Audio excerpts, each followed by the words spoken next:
vaccine delivered orally may have a completely different correlate of protection, and it may be that the titers have to be much higher in the serum for a respiratory for a vaccine to work against a respiratory pathogen, at least this respiratory pathogen. When we looked at actually asking questions about the B cells that are, why are the B cells that were activating different? Both vaccines produce plasmablasts, both produce IgA plasmablasts, in fact. And one of the questions we asked is what was different about the plasmablasts that we were creating. And what was found is basically we had a strong upregulation of the mucosal homing receptor, alpha-4, beta-7. Here's shown basically, on the right-hand side by the amount of beta-7 expressed on CD19 positive cells. So there's a strong upregulation of this in the cells that we're creating. Essentially, we're creating a mucosal homing B cell. So let's just, we've heard some really great talks. There's substantial progress has been made. We have to be really happy about the whole fact that the whole industry has really been geared up and really starting to make a lot of candidates really quickly. Obviously, there's been several very good successes from the standpoint of S protein as being a really good target. Certainly, both the adenovirus approaches as well as the injected proteins have done pretty well, as well as the RNA, of course, have been first to emergency use authorization. And again, in this conference, we've heard very much that there's a drop-off between the efficacy when the vaccine strains does match the circulating strain. And again, from our results and other results, again, that business end for an IgG response is basically blocking the interaction between virus cell or the receptor binding domain, and that seems to be key.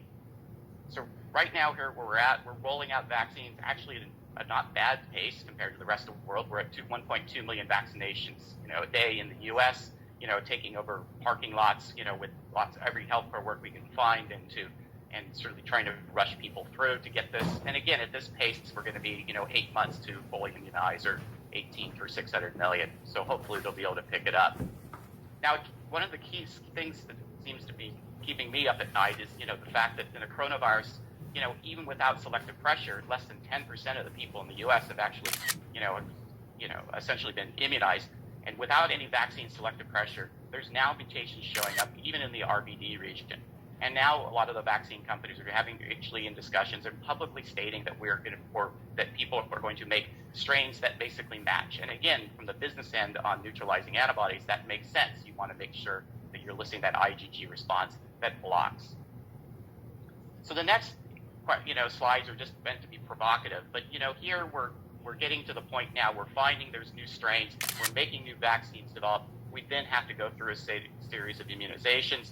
And, it's starting to feel like we're going to start going over and over in this pathway to basically keep up with the existing strains. And again, this is happening in the standpoint where there is not really significant herd immunity, and there's still mutations in those receptor binding domains are showing up. As Peter Hodes says, everybody's gearing up their manufacturing. Everybody's now being able to potentially make billions of doses. But the key part of this whole thing is even though our vaccine doses are coming, or the ability to make vaccines very quickly has gone up and the technology's gotten better, the main thing that's rate limiting in our mind is basically how long does it take to get somebody a needle. And it's easy for one person. It's really hard for billions of people. There's just not that many healthcare workers, and maybe not enough parking lots to commandeer. So our solution essentially, where we propose to actually get off this cycle, the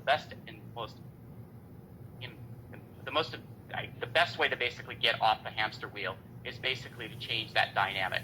Develop something that's room temperature stable, like a tablet that can easy to distribute. So you can deliver this, 20, 30 times far, or even eventually just send it to people's houses. And the other thing is to really build in something that's conserved and that could be long lasting. And so one of the things we did, we actually added in the N protein because it was a conserved and a great T cell target. And that's what we did in our vaccine, which makes it a little different. So our candidate, VXA-CoV-21, was a good antibody target. We used full length because we really want to use the full diversity of the T cell epitopes. And we also put in the N protein. And again, our expectation was that when back in, early February of last year or March, we thought that the S protein had much more potential to mutate away, but the N protein didn't. So we decided to put both of them in. We made a lot of different candidates. We chose the one because again, one of the things we want to do is try to drive lung IgA responses. And we knew that our platform with recombinant ads and TLR3 really drives things toward Th1s, particularly in humans. So we have done an efficacy study in hamsters. Hamsters are a good model. We can deliver these vaccines orally and intranasally. And certainly there doesn't seem to be much difference between whether you immunize by intranasal and oral in terms of the IgG titers or the outcomes, I should say, in this study. When you look at the, for example, the healthy animals from weight loss, hamsters lose weight quickly if they are feeling sick. And in this study, basically the vaccines were able to protect against any weight loss, or they gained weight by the end of the study. When you looked at the histology, there were significant differences between the animals that basically were challenged and didn't get vaccinated compared to the essentially lungs that didn't have inflammation, such as the ones given orally. When you look at actually the logs of viral reduction in the hamsters, you can see that the untreated animals or the vaccinated animals did quite well compared to the unvaccinated in terms there's about a 4 to 5 log reduction in those viral loads. So now let me switch gear and talk about our phase 1 study. And again, like all adenovirus companies, right now we're all competing for the same manufacturing facilities and same resources. So we essentially did a very small study because of the amount of drug product we had available. This was essentially a single dose of what we think is more of a low dose and a medium dose in 15 subjects each. And we also did only one cohort that was essentially boosted. We believe that we've met the safety and secondary immunogenicity endpoints. And, here we're going to go through the data. So in terms of solicited symptoms, I can tell you this vaccine seems to be very well tolerated. There is no serious adverse events or adverse events of special interest. There doesn't really seem to be a strong headache, or malaise or things that have basically been popping up in a lot of the COVID studies. The only thing that we saw is a slight uptick in the sort of the gastrointestinal symptoms, but certainly not statistically significant. And so this vaccine seems to be pretty well tolerated. Now, obviously, we knew that we were going to try to drive T-cell responses against both nuclear protein and spike because essentially we think that this was important. And again, the nuclear protein, no surprise, we're getting good Th1 responses. We're certainly activating the T cells. What we didn't expect is to see such strong responses to the spike. These are like some of the strongest immune responses in terms of the full change in the cytokines, such as gamma interferon, that we've ever seen. And if we looked at it much more closely, again, looking at gamma interferon, what we see is that, certainly between day 1 and day 8, there's a strong increase in the gamma responsive T cells or T cells responding to the spike protein. If you were to put in a control peptide that's like CEF, essentially you would get sort of the background of 0.5 in each time point. So this is definitely S-specific increases in gamma interferon. We also see an increase in TNF and CD107A. So again, things are working on the Th1, CD8 responses. I think I need to go through the details of this, but obviously T cells are very cross-protective, long-lasting. It seems, we can find we can find T cell responses to people that have been infected with SARS-1 10 years out. Obviously, T cells can reduce the severity and length of the infection. I just learned yesterday from Shane Carney's talk that people that don't make any antibodies don't die from COVID. They do okay. So I think this all says the T cells can be very important for protection. And obviously, there's other indications that essentially that a T cell response can be very important.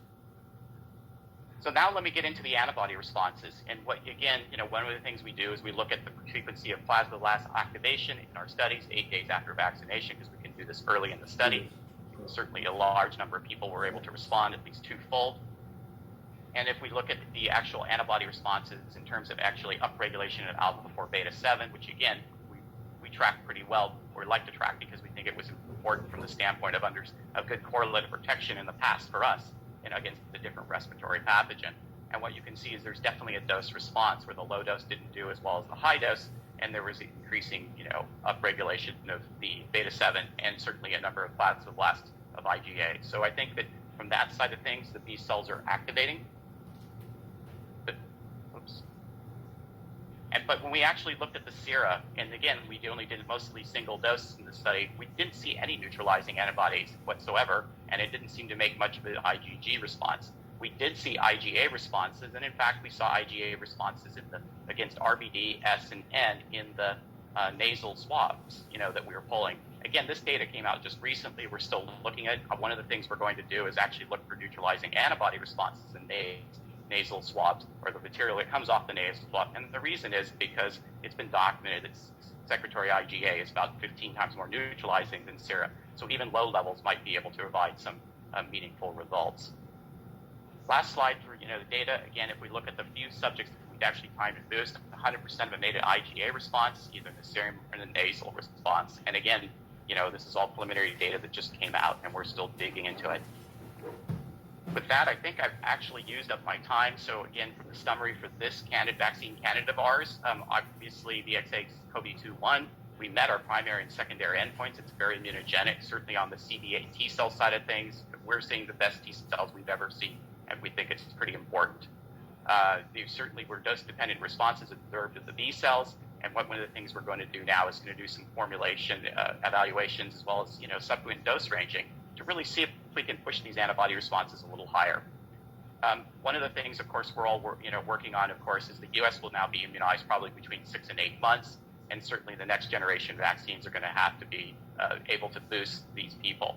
Peter Hodes talked about prime boost. Well, I think just by definition, the next set of vaccines are probably going to be all in people that have been priorly exposed. And lastly, of course, I think it's important for us, to keep on top of things, and so we are going to evaluate, how these vaccines could be cross-protective and potentially building vaccines that are more pertinent to the strains. But certainly from the T cell side of things, obviously a cross-reactive, T cell response or cross-protective would be very important. So with that, I will thank all the people in my available time.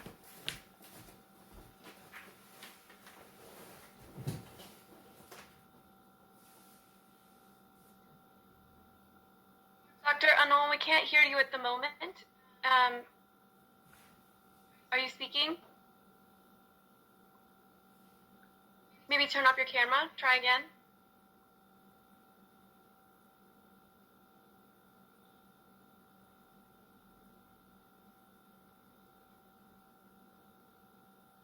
Can you hear me? Yes, now we can hear you. Great. Okay, sorry. Thanks a lot, Dr. Tucker. One question that I had is that it's very clear. I mean, a lot of people are going to get immunized with vaccines that are given intramuscular, while the approach and the technology approach that you offer is really immunizing individuals through the gut with a pill. So have you investigated the ability of this route of immunization in terms of boostability or the pre-existing immunity induced by classical vaccines? Yeah, I mean, I think that's a really good point, and that's one of the things we're going to start, looking into. I think it's important for us, and again, as I mentioned before, because in theory, the U.S. will be, fairly immunized in 6 to 8 months. I think it's going to happen no matter what. So yeah, we're going to do this. We think that obviously our platform is substantially different than everybody else's with needles, and it's creating a very interesting profile. So, combining with a different vaccine might be very, give you the best of both worlds and be able to deliver it very quickly. Thanks a lot. So there is also a lot of questions related to the timelines. So maybe for the audience, you might want to summarize exactly the stage at which Vaxart is and what are the next clinical development phase. Sure. So the next step that we're planning is to do a dose ranging study, phase 2 or phase 1B, depending on whatever you want to call it. That'll happen within the next few, this quarter. And after that study, our plan is to basically go and take this vaccine potentially into places where there aren't vaccines available to do an efficacy study, placebo-controlled, or we would have to do something, as Peter Hodes mentioned, that we would do a non-inferior study. I mean, again, it depends on the regulatory environment. Our expectation is that most of U.S. and Europe will be completely immunized by one vaccine or another by the end of this year, so it's impossible to do that. So. Yeah, maybe a last question, and then I think we will do a break, is can you summarize so the presentation of your vaccine is atypical, it's a pill. So can you summarize actually the storage condition and how much actually this could be helpful or not in the context of immunizing people? Sure. So, so obviously I'm going to talk about the platform itself because we have a lot more experience with, with other indications, not with COVID. So when we've done norovirus vaccines or flu vaccines, we have been able to see that the vaccine lasts at room temperature 25 degrees for a few years. We have noticed that it's been able to essentially withstand a elevated temperature for several weeks, so 40 degrees or 45. And it seems to still stay in spec and be, good to go. So from the standpoint of storage stability, room temperature is probably a little bit better than, 4 degrees. And then obviously on the other side of things, I think what's underappreciated, and of course because everyone's using a needle, is that conducting a needle campaign is really time consuming. When you actually want to put vaccines into people very quickly, handing them out is 20 to 30 times faster than giving them a shot. And certainly in the long term, we hope that this vaccine could eventually be sent by mail. So, from the standpoint of a drug product and a vaccine product, this goes as fast as you can possibly imagine. Okay, so Dr. Tucker, thanks a lot. I think we have reached the point where in the agenda there is a break. I think people will reconvene at 2:15 Eastern time. I want to thank all the presenters and I wish you a great day.